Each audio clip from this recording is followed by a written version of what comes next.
I honestly think that I've seen so many scary movies in my life and so much horror that nothing can scare me. Welcome back. Hi, I'm Elena, and I talk about all things media, journaling, books, movies, whatever you want here. May is a big month for horror. A lot of horror movies are coming out in the month of May, and in the pursuit of having a spooky May, I am trying to see as many of them as possible. This past Friday, I saw Hokum, and I was very excited about that. I am going to be as spoiler free as possible. There will be some light details. If you would like to go into the movie blind, click away. If you're okay with a little bit knowing about a little bit of the plot and a little bit about how I felt about the film, you're in the right place. Let's start off with what Hokum is about. So Hokum stars Adam Scott, who is an alcoholic writer that travels to Ireland to spread his mother and father's ashes. We don't really know why or what the backstory is until a little bit into the film, and then you find out a little bit more of why. When he is in Ireland, he goes to a very specific hotel and encounters a lot of interesting characters that's wrapped in a little bit of this like Irish folklore, if you will. That's where the story begins. I don't want to give away a lot of details. What I can tell you about the film without giving away a lot is that I gave it 3 stars. I thought it was enjoyable.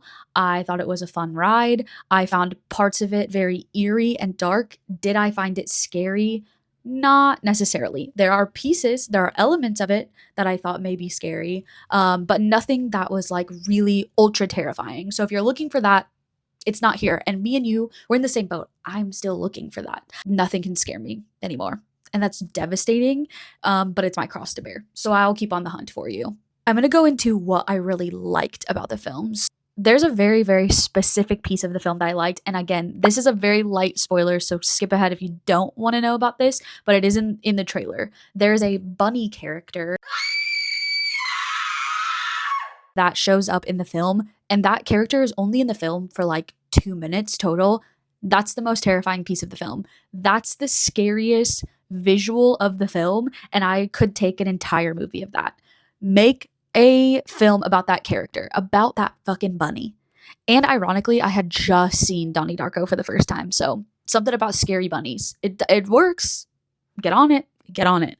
That bunny, in my opinion, is scarier than what is actually going on at the hotel. Part of what's going on at the hotel, at least.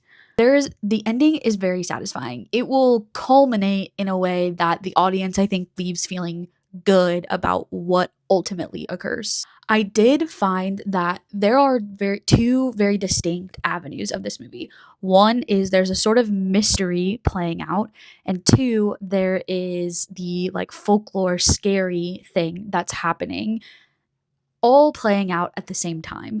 And I thought that was fun. I really did enjoy those 2 things happening and intertwining in each other, but also being very much separate in their own right. Adam Scott is also very much a dickhead in this film. He is, and it's great. It works. He is the ultimate like alcoholic writer, this tortured artist, and he does it well. And I really liked it. It was kind of odd loving him from like Parks and Rec and Severance.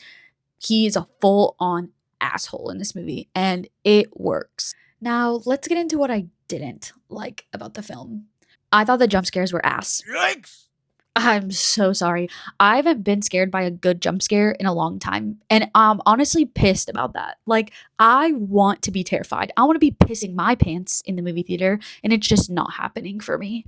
I thought they didn't hit. I'm not saying that they aren't gonna be good for some people. They just weren't great for me.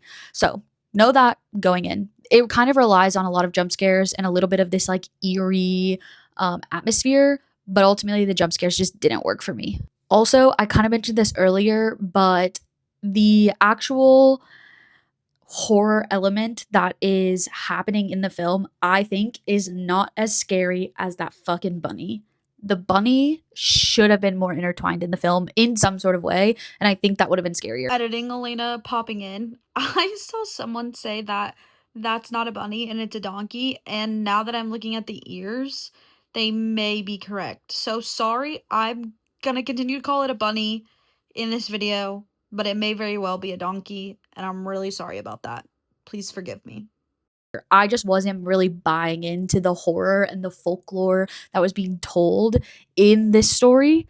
So for me, that just it didn't work. Again, I am really on the hunt and the pursuit of something very terrifying this year. We have some more movies coming out that I think may do it for me, but Hokum just wasn't quite there. Still very good, still fun, still enjoyable. I think obviously I am a big proponent of supporting horror in the theater when you can.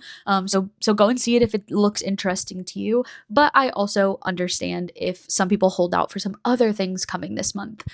I am extremely, extremely excited for the lineup this month that's coming out. I plan to see Obsession, Passenger, and Backrooms when they all come out, and I'm so, so excited for it. Horror lovers are being fed right now, and I can't wait. Support horror at the cinema if you can. And if you've seen Hokum, please let me know what you think. I need to know how you feel about Adam Scott, how you felt about the story. Drop them in the comments. Be mindful that some people maybe haven't seen something, so spoiler warning if you can. If you like listening to me ramble about media, journaling, books, yada yada, like and subscribe. I really appreciate you being here, and I'll see you later.